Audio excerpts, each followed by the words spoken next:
So yeah, the Indiana Fever are, they did a bit of charity work. They have fully redeemed the reputation of Cameron Brink, whose reputation was in the gutter.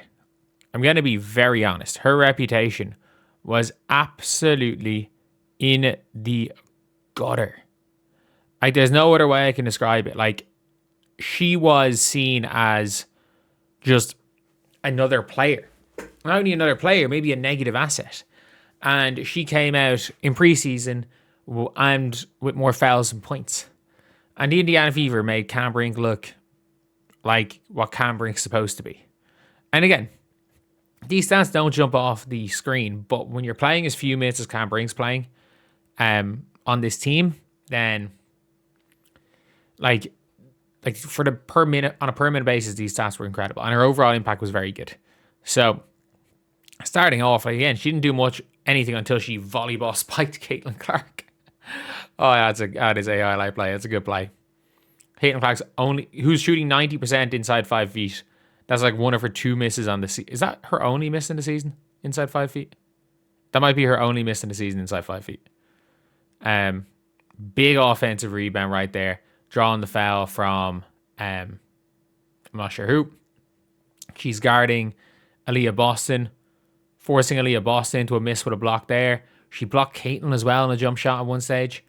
Getting it down on a dump down. Easy finish there for Cam Brink. May have traveled, but to make it a 10-point game in the second quarter. And again, look, the Sparks were better when she was on, much better when she was on the floor than off it. A Sparks starting 5 doesn't work. And her as a starter, it might be something that happens. That was a turnover. I don't know why that was in the highlight tape, but she stepped out of bounds. But she turns over Dantas is so bad. Dantas is so bad. Taking the ball to the floor as well. Burning Lexi Hull on the wing, former Stanford teammate inside there. And like even later on, she swats Caitlin Clark on a jump shot in the fourth quarter. In what was, I think, was it Caitlin's only miss? No, Caitlin went 3 of 6, I think, in the fourth. I think it was her only miss inside the paint in the fourth quarter. But big rebound there, comes down with it, swinging some elbows. Ball gets to her on the wing. She burns Monique Billings inside, dumps it off to Ray Burrell. That was just horrendous defense by Caitlin. I gotta admit that. Again, 2 minutes ago, a big block on a shot there, and I don't know what happened there on the defensive end, but she had a layup. All around, I would say Cam Brink was one of the better players on the floor yesterday for either team. I thought she was the second best player on her team. Kelsey Plum was pretty good. I'm not overly concerned about